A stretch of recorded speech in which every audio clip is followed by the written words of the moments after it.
He would take any object.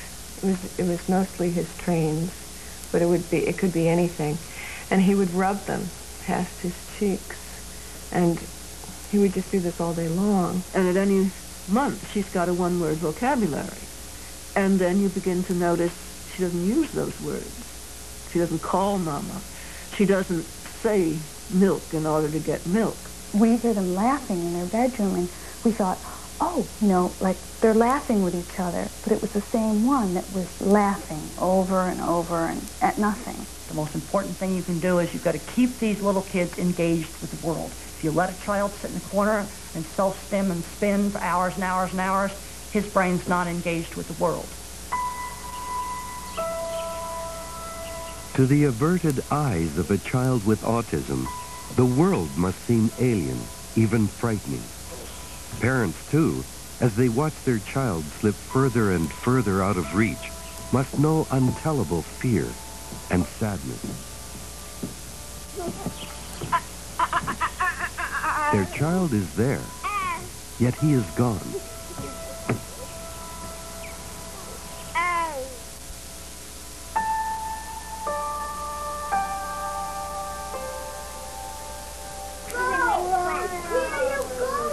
At first, a child with autism may seem as normal as these children here. But in their second year, many children with autism turn inward, withdrawing into themselves. In fact, autism comes from the Greek word for self. Often very beautiful, their beauty and growing silence lend them a haunting otherworldly quality. Autism strikes about 1 in 1,000 individuals, affecting far more boys than girls. But because it's a disorder of development, it profoundly limits their experiences of childhood, which form the stepping stones towards maturity.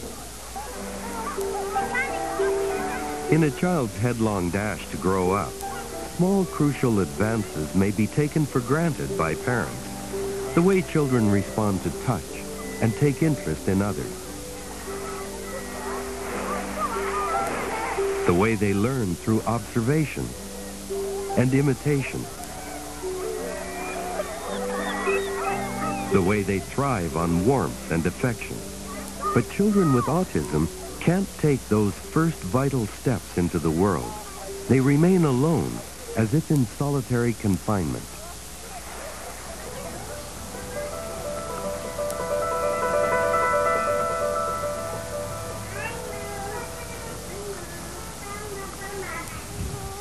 Hand flapping, toe walking, rocking, sensitivity to sound and touch. Self-inflicted injury, a pronounced dislike of change. Repetitive, odd behavior that stimulates the senses, called stimming. Difficulties with play, imagination, gesture, and communication. An inability to meet your gaze. The symptoms range widely, but at their core lies an extreme autistic aloneness, imprisoning the child within himself. If you look at her baby pictures until she's about 5 months old, you wouldn't know that anything was wrong, and of course we didn't know that anything was wrong. She was different then. She looked you right in the eye. She did her baby thing. She was smiling. She began to change, I would say, maybe between 7 and 10 months. But we didn't notice that. The earliest thing I noticed is that she didn't play hide and seek behind a diaper, when you discover the baby and she laughs. Clara Park's book, The Siege, chronicles her fight to help her daughter. Jessie was born in the late 50s, when autism was seen as a psychological problem. The misconception probably stemmed from Leo Kanner, who helped identify the disorder. Children with autism were biologically normal, Kanner claimed. They had chosen to withdraw because of their distant, probably professional, cold as a refrigerator mom. The whole matter of the refrigerator mother, one could not be aware of autism in any way without being aware of this accusation. They bought into it, parents and psychoanalysts, because you want to think that there can be a cure. You want it to be perfect. It was incredibly destructive. I know parents who were told to their faces, you did this, and you will not be able to do anything with your child until you recognize this. Go for psychoanalysis. You know, awful, awful, awful, awful. Dooming those with autism to institutions was widespread in the 40s, when Kanner and Hans Asperger separately identified the disorder. Both men described symptoms ranging from rare abilities to severe mental retardation. Asperger's name is now linked to high-functioning, almost normal autistics, while Kanner's syndrome has become associated with a bleaker outlook.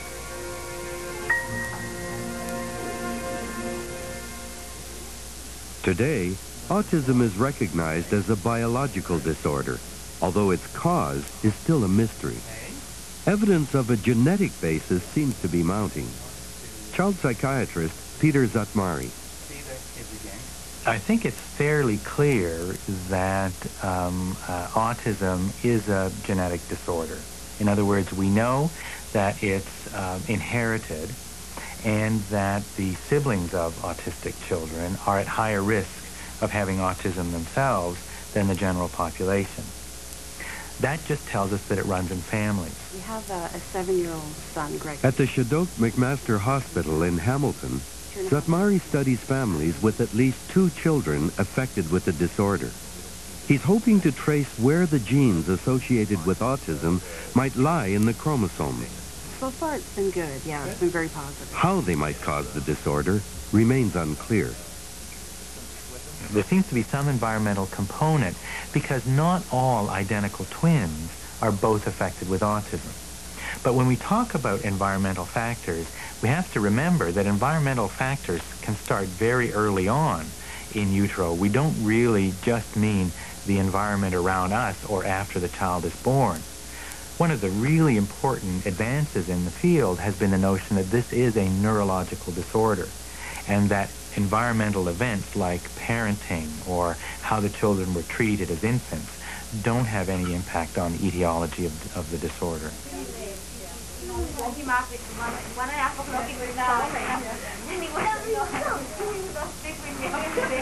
In Boston, research into other aspects of autism continues.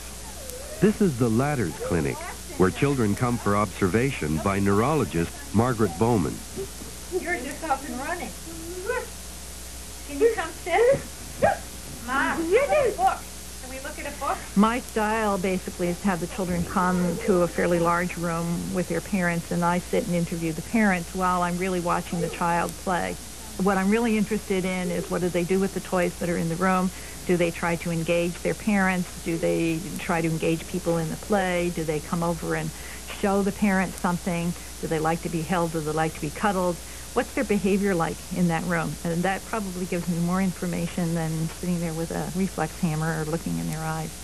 But it's really very simple. Are you going to look at the number? Bowman believes a clue to the mystery of autism may lie in small but unique differences between normal brains and those of people with autism.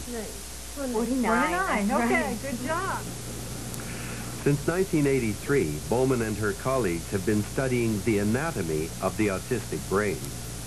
What they discovered were abnormalities in the cerebellum, which affects motor control. The damage seems to have occurred before birth, before the fetus was 30 weeks old. It's at around this time that the basis for an adult wiring system is being established in a normal human brain. Bowman also found abnormalities in the limbic system, which affects the way we feel behave, and learn. In fact, how we process sensory information. It also affects our memory. These findings tie in with the theory that two types of memory shape a child's development. Very small children use a habit or rote-type memory to learn. Around 2, another type comes into play. Called representational, it helps children make sense of things around them. They begin to reason and draw conclusions. This higher form of learning is thought to be dependent on the limbic system. That dovetails very nicely with what parents frequently tell us. Susie was just fine until about 1.5 years, and we moved from Chicago to so-and-so, and suddenly, or in over a period of several days or months or weeks or whatever, her language dropped out, or her behavior became strange, or she became more withdrawn, or what have you. One could at least hypothesize that that has something to do with how this other system sort of falls apart at that level, or at least maybe isn't mature enough to take over at that stage. Before they even start talking, most toddlers understand it's worth their while. But if that basic fact escapes you, your chances of relating to others quickly fade.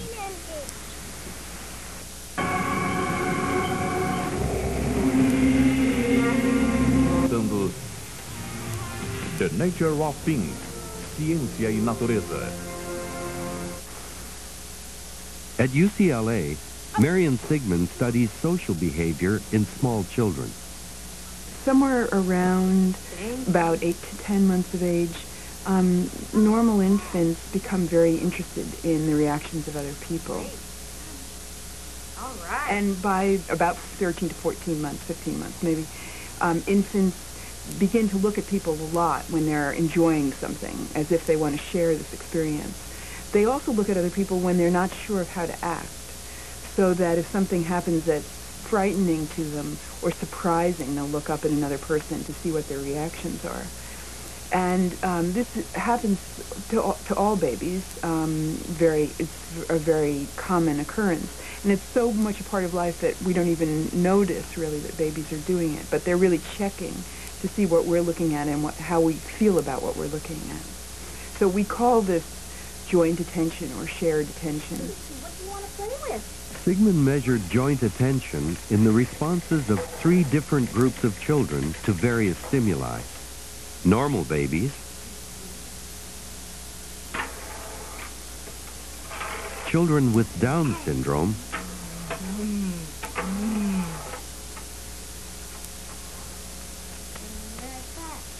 and children with autism. Very nice.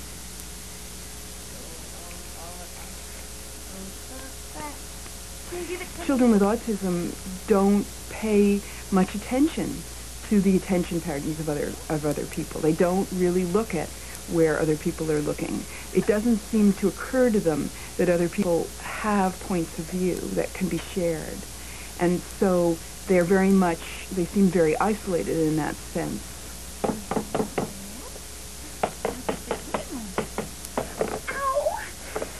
In a similar experiment, Sigmund studied the reactions of children to someone else's pain.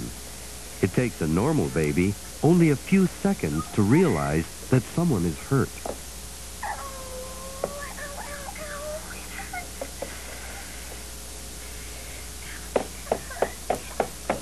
Children with Down syndrome respond readily to the emotions of others.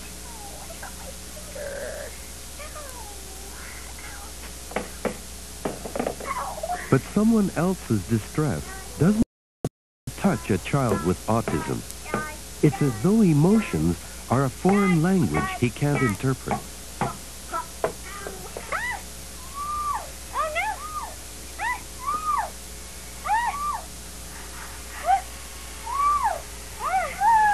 Reacting to other people's fear is a basic survival instinct.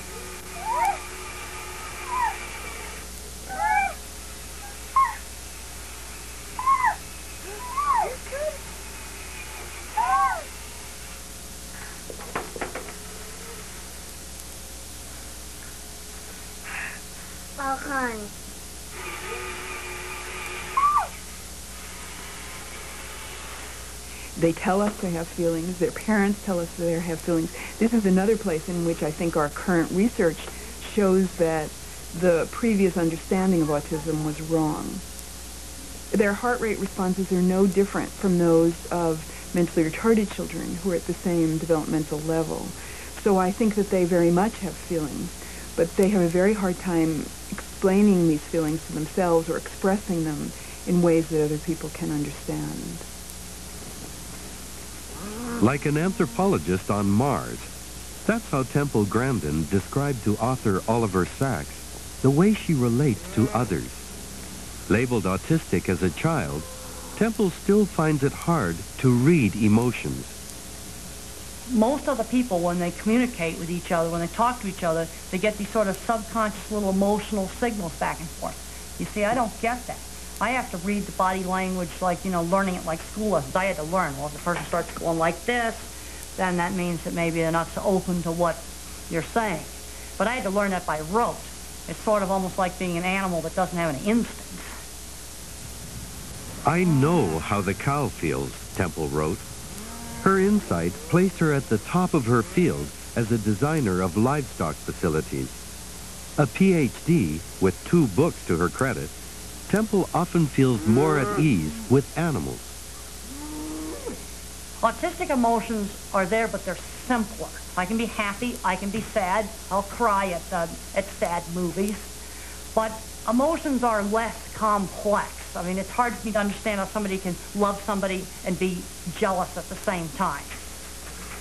Unaffected, without guile, Temple is a high-functioning autistic. Before putting pen to paper, she imagines her intricate designs in minute detail in her head. If I could snap my fingers and not be autistic, I wouldn't do it. Well, I think in pictures. And thinking in pictures, that's part of me. And it's a great asset to an equipment designer, an animal scientist, an animal behaviorist. And I wouldn't want to give up on thinking in pictures. Early on, her mother refused to abandon her to autism, insisting she be taught intensively and well. Now, Temple's an ambassador of autism and a committed teacher. My mother wrote in one of her letters that love is helping something to grow.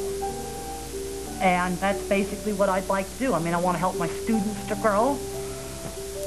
And, whether they're my graduate student or whether they're students in my short course, I want to do something to inspire them to go out and be better people. At the turn of this century, the Russian physiologist Ivan Pavlov stumbled on a groundbreaking discovery. Show dog meat, dog salivates. Show dog meat, ring bell, dog salivates. Take away meat, ring bell, dog still salivates. Years later, American psychologist B.F. Skinner applied similar conditioning techniques to education. Many found his ideas crude, put off perhaps by the use of rewards and punishments to shape behavior in children. But by the late 60s, these same ideas, refined into sophisticated teaching techniques, were being used to help children with autism.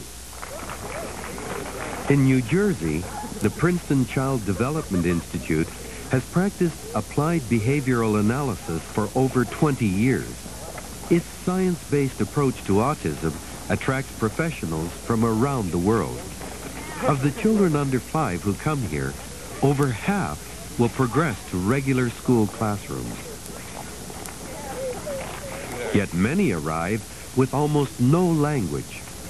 Davide, look. Who's that? Da? V? Day. Good. Look at Davide. Focusing their attention is the first step to learning. Good. Nice waving. That was great. Davide, show me arms up. Oh, good looking at you with your arms up. Davide, look. Refuse to let them withdraw. Grab and hold their attention. Reward them with food, coins, tickles, hugs, praise. Show me jumping. Yay! Good jumping. That was great. Look. Say, I'm cute. Co-director Patricia Krantz. These children really are racing against the clock. They need hours of intensive intervention to compensate for what they haven't learned, perhaps in the first 3 years of their lives. If we think about what most 3-year-olds already know, they know who they are in terms of themselves versus other people in their environment. They know something already about what it means to be a boy or a girl. They know something about their identity as a 3-year-old, a child versus an adult. And people with autism don't have those concepts at age 3. Antek was almost 4 when he came here, cut off, unable to look you in the eye. 4 months later, he's a different boy. What's your name? Okay. Antek is right. Antek, how are you? Okay. Well, I'm glad to hear that. How old are you? 4 years old. 4 years old? Wow, I can't believe it. Are you a boy or a girl? A boy. You're so smart. You are a boy. Is this an apple? No. No, of course that is not an apple. Good for you. What's my name? Dawn. Oh, yes, my name is Dawn. And I like the way you're looking. That earns your last penny for talking to me. There are principles of really good positive reinforcement, starting out with something highly meaningful like food, but then progressing to hugs and pickles and laughs and things that the children really learn to enjoy. So it's grabbing their attention. It's turning on their brain to realize this is something I'm supposed to do. And then it's something I can really enjoy. And that's where communication starts to happen.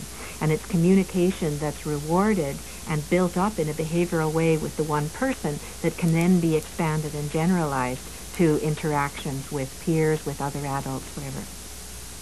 Imitation comes naturally to most children. These two have to learn. David leads, Antek follows. The bell tells them when to change. Reading is something both 4-year-olds have already mastered. By stressing academic skills early, PCDI can focus on the social behavior these children so urgently need to acquire. Today I shall open my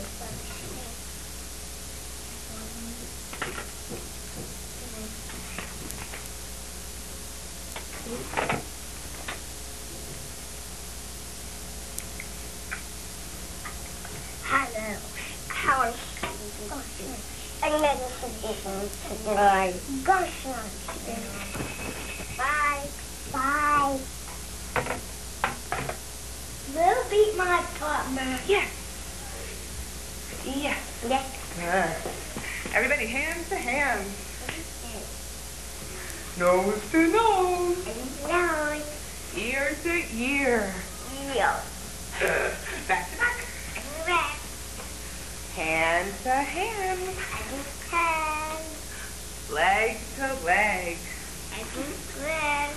Snickers and hoots, Snickers and hoots, Snickers and hoots, Snickers and hoots. Whoa! Yay! All right, that was great. Come, let's go back to class. Nesta semana, 22 horas. Viaje por... Mundo está apresentando The Nature of Things, Ciência e Natureza. At first, all seemed right with the world of Mary and Charles Hogarth until their twin boys reached 18 months. They're 6 now, James. Bobby, would you like more pizza? Yes. And Bobby. I like... And have a younger brother, Andrew. But in their 2nd year, the twins changed. They sat silently for hours. They ignored each other. I can remember asking our pediatrician, I said, I'm getting a little bit concerned. They're still not talking. And he said, oh, well, they're twins and they're boys, and that usually, developmentally they're delayed.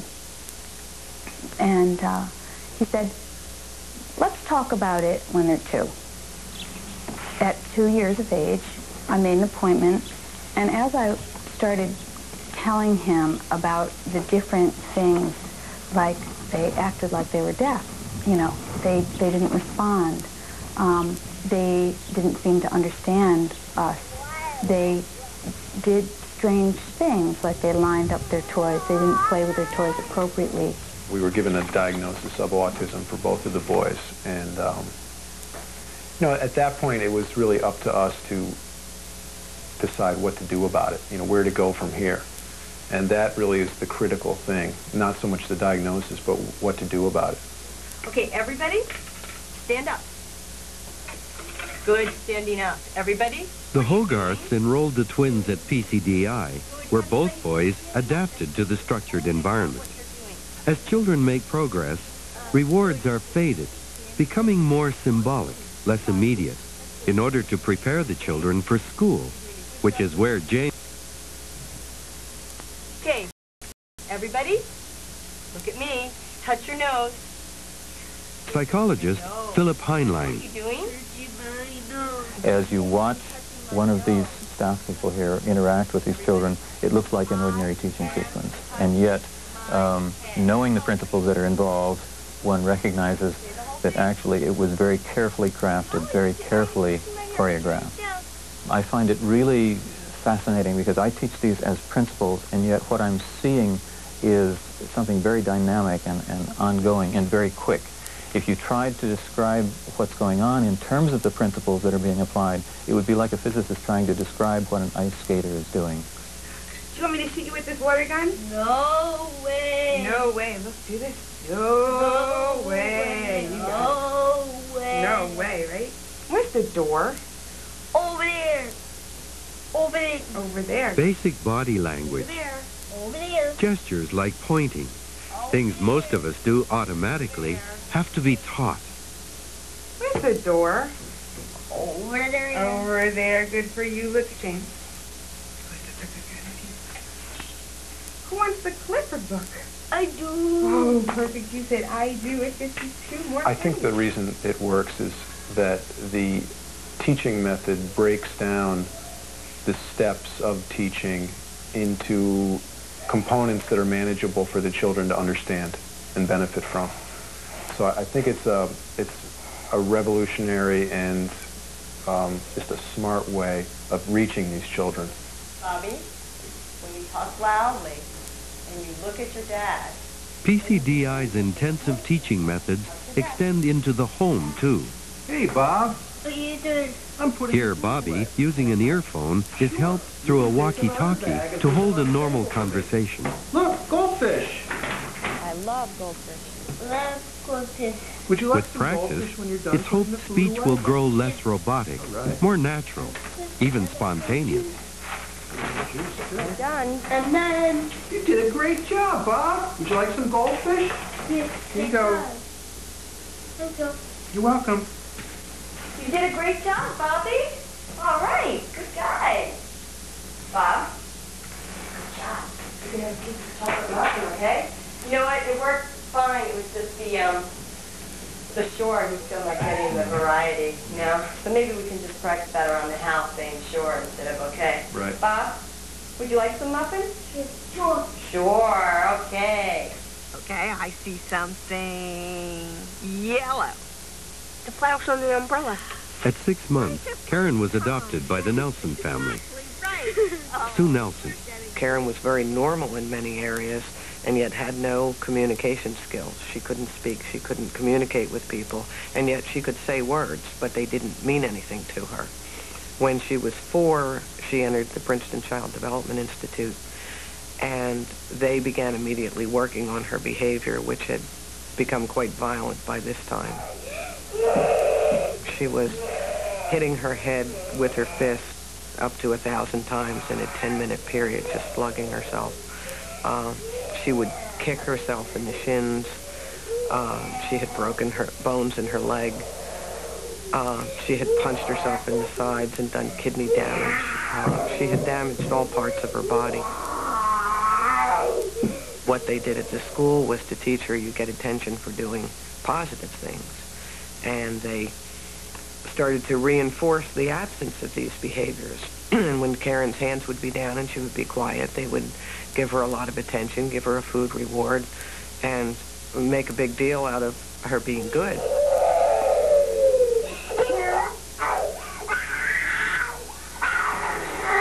Karen, touch your your shirt. Very good girl. What a good girl. You touched your shirt. Wonderful. Karen, where do you live?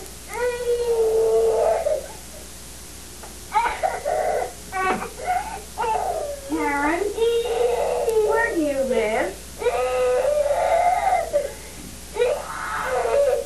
Karen, clap your hands. Good. Wonderful, Karen. What a good girl, Karen. Karen, what's your little brother's name? Karen, what's your little brother's name? Peter. Peter, wonderful. Karen, you said Peter. How good for you. She really was in danger of taking her own life with the banging she was doing with her head, or losing an eye or something. So they patted her so that then they could work with her and she wouldn't hurt herself. The wall. You did touch the wall. Good for you. They gradually removed piece by piece of the padding until she had these large padded mitts, which were just hanging from her wrists. They weren't even around her hands. But she needed the security of knowing that they were there. Even today, if you see Karen, she has a bracelet that she wears. And sometimes it's around her wrist and sometimes it's around her hand. And that's her security blanket. That's what's left of being padded from head to toe. Now 16, Karen still attends school at PCDI. Although fewer girls than boys have autism, girls are often more severely disabled. Teenagers here are taught basic skills to help them take control of their own lives and survive in the outside world. Several times a day, Karen and her peers are encouraged to practice the art of conversation. I also had breakfast this morning. What'd you have for breakfast? Oh, I had Cheerios. This weekend, I went and saw Bethany play field hockey. That's great. What'd you do? Well, I cheered Bethany so she would get a goal. That's great. Thanks for talking to me. And she did get a goal. Yes. Karen, it's been good talking to you, too. Well, Karen, what are you going to be doing next? Originally diagnosed as autistic retarded, Karen might have ended up sedated, like so many others, in an institution. She and other youths, some of whom have jobs, live in a group home. Run by PCDI, Mountain View strives to keep them active and involved. In a variety of ways, they're constantly encouraged to break out of the isolation of autism. Karen, What? do you want to play a game later? Sure, you do play. I'd like to play that card. I think so, like fun. What time should we play? Let's play after cleanup. That.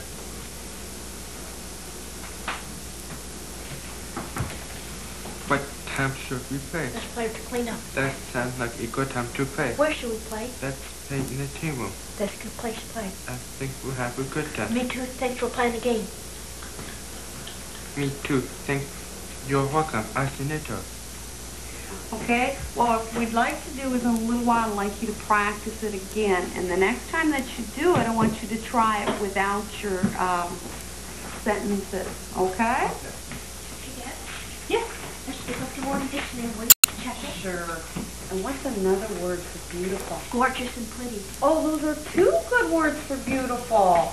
You're so smart. Thank you. That's great. You know who looks very beautiful today? I do look beautiful. You do. You look absolutely beautiful today. Thank you. But home for the weekend with her sister and brothers is still Karen's favorite place to be. Run up, run up!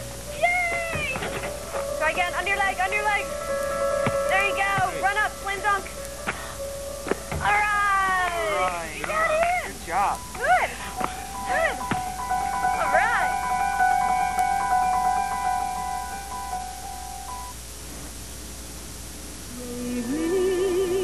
Varsóvia, 1900. Mundo está apresentando The Nature of Things, Ciência e Natureza.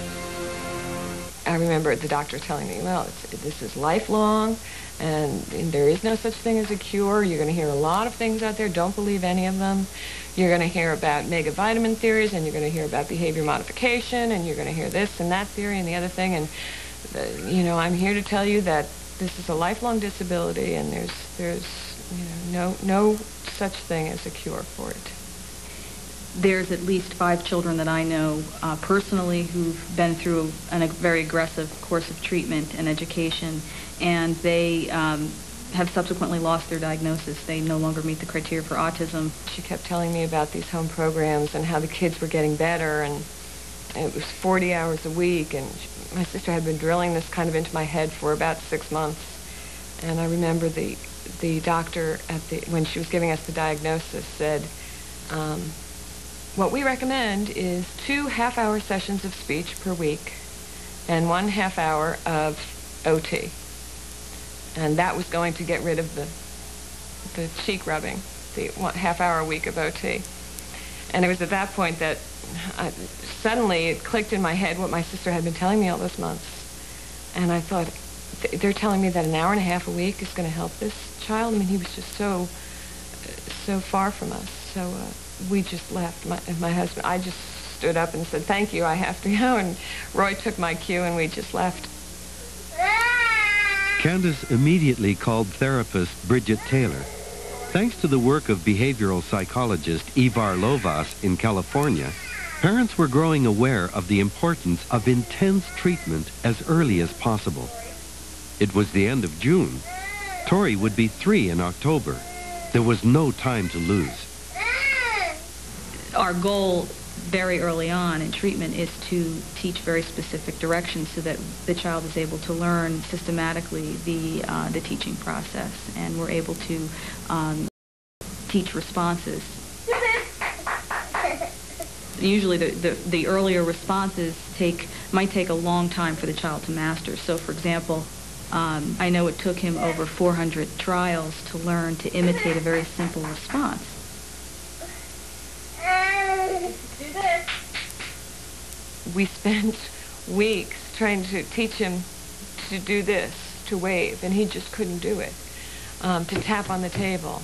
A lot of those very simple imitative things he couldn't do.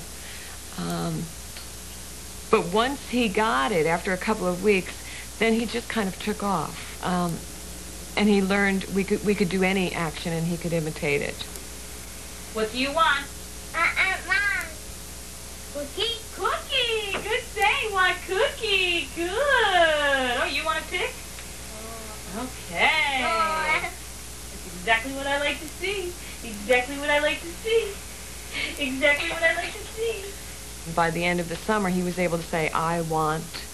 You know, and this was just a couple of months after getting the diagnosis. It was a miracle. What do you want? Pudding. Cookie. Cookie. Good, tell me cookie. All right. Everything that he learned over the past couple of years, we have had to teach him. Nothing has come, you know. There reached a point where he started learning incidentally, but we had to teach him to point. We had to teach him to say, I don't know. Everything had to be taught. Put the fish in the train. Fish in the train. Yay! You did it. Bring it back.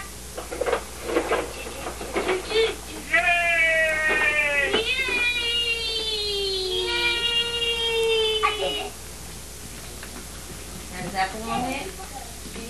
Knock, knock. Who's there? Boo. Boo, who? You don't want to cry, Ron. Now 5, Tori attends regular nursery school where he seems just like any other normal child. Hello. Okay, let me see. Show Mrs. Barnes what you were doing. The term recovery is so new in the field of autism, and professionals are still very reluctant to use that term because it's very subjective. So what do we call these kids? I think that they can be considered recovered from the disability. Do we know what they're going to be like at the age of 20? We don't know. We can speculate based on their development to date what they're going to be like. I'm very optimistic that they will continue to be indistinguishable from their peers. Some scientists suggest that the brain of a very young child is still plastic, still malleable enough that rigorous therapy could modify abnormal wiring. At the Autism and Brain Development Lab in La Jolla, California, neuroscientist Eric Korshen believes an undersized cerebellum could be setting off a whole cascade of abnormal development. There may be critical periods during which the effects of the cerebellum are maximal. And of course, that means that it's during that early critical period that treatment is most needed. It's during that point when you must intervene in order to stop what's happening before it becomes cemented. I think what we're doing is probably more preventative than people would think. So, for example, if we come in and we start with a child who's 15 months, usually at 15 months you don't see a lot of stereotypic behavior being demonstrated by the child. It's primarily a language problem at that point and a social problem at that point. And so hopefully through aggressive early intervention, you are teaching many more adaptive responses and skills, and so the individual doesn't have an opportunity to learn how to engage in other responses that are less adaptive. Bridget Taylor now helps run the Alpine Learning Group, a small school in New Jersey founded by parents desperate to help their children. Grant skirts. Yeah. What did they charge? $15? They've all committed themselves to fundraising, helping out at the school, implementing home programs, and supporting other parents of children with autism. Parents, they need to weed through a lot, but they need to ultimately arrive at a treatment option that's based on science. And that's what applied behavior analysis is all about. It's not swimming with the dolphins. It's not something where people think that it's going to work. We implement treatment interventions here, and we document the effectiveness of our intervention. Once it seemed like a life sentence. Now we know that sentence can sometimes be commuted, perhaps even lifted. Now we know there's hope. As long as we intervene early enough, intensively enough, we can rescue many children from the solitary confinement of autism. But the schools we've just seen are the exception, not the rule. Where are other parents to turn? Parents without the resources to hire trained therapists. Somehow we have to find the money to help children with autism in those crucial preschool years. If we don't, the cost to all of us of caring for an untreated adult will be far greater, reaching into the millions. The cost, in terms of human suffering, is not to be measured. Currently in Canada, we really in no way have adequate assessment or treatment programs for children with autism. I think mainly the assessment centers are within health facilities. And when we're in a very difficult position in terms of prioritizing where dollars are spent, usually dollars will be much more likely to go to a transplant program because that's seen as a life and death situation. If the money is to go to a program for children with autism, many of the people who are making those decisions have no concept of the trauma that the families of children with autism are experiencing. It's absolutely soul-destroying to not feel that you can have any connection with your child. To then learn that there maybe are some treatment possibilities that could help with that process, and yet you can't access them because of the lack of dollars, is even more upsetting for many of our parents. The important thing is not to mourn over a diagnosis like this, but to get moving and try to do something, try to help your children. Autism is such a devastating disorder, not only to the child, but to the family, because no matter how hard you try and how hard you work with them, you don't always get a response back. You don't get a hug, you don't get a kiss, you don't get a love you, and you work and you work and you work, and the feedback just isn't there for you, but you have to keep working, because eventually it will be there. And Karen will now run up and give you a hug and say, I love you.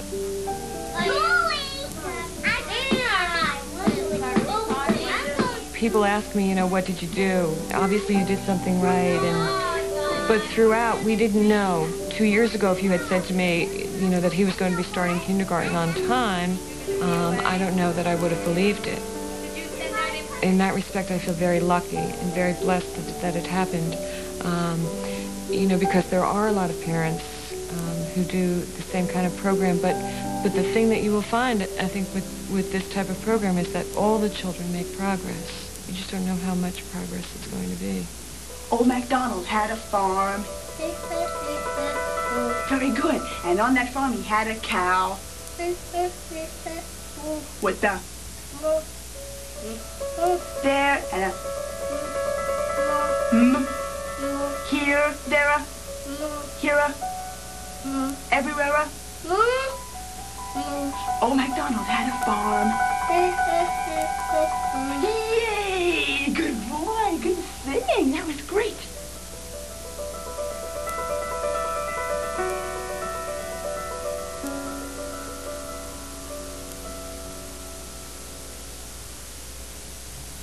A seguir, reportagens investigativas.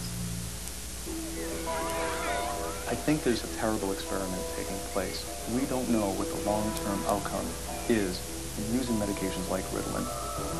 The idea of giving a powerful medication every single day to a 10-year-old child just bothered us. I think there's still a tremendous fear of the medications themselves. It's scary. We're polluting our best resource by medicating, putting our kids on these drugs when they really don't need it. I think that's the big issue. Do they really need it?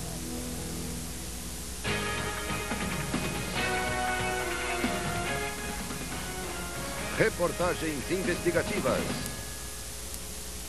Enquanto existirem escolas, sempre existirão crianças problemas. São inquietas, barulhentas, interrompem, não dão atenção ao professor.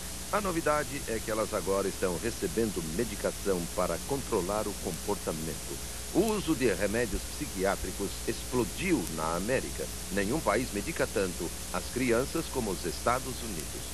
Hoje, nossa reportagem vai investigar os debates nas escolas, consultórios médicos e lares de todo o país.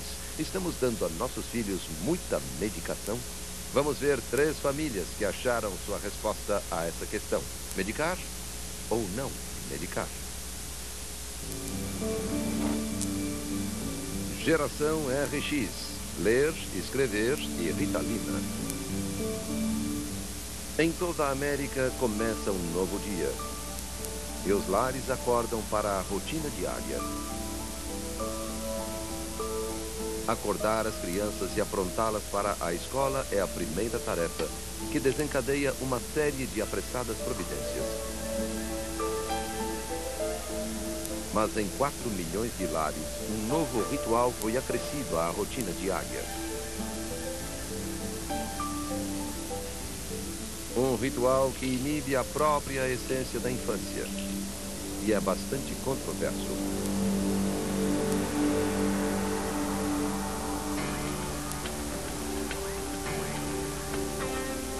Enquanto os corredores se enchem de alegre burburinho, as enfermarias prosseguem o ritual. O dia todo, milhões de crianças visitam as enfermarias escolares para tomar o remédio prescrito pelos médicos. Mas não é para resfriado nem alergia, é para problemas de comportamento e para algumas pessoas não existem.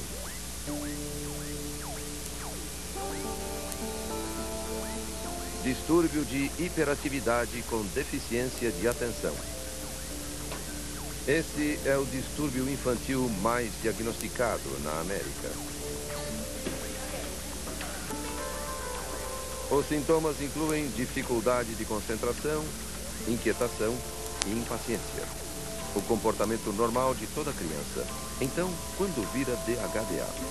These symptoms have to be so extreme that they are producing impairment in major life activities.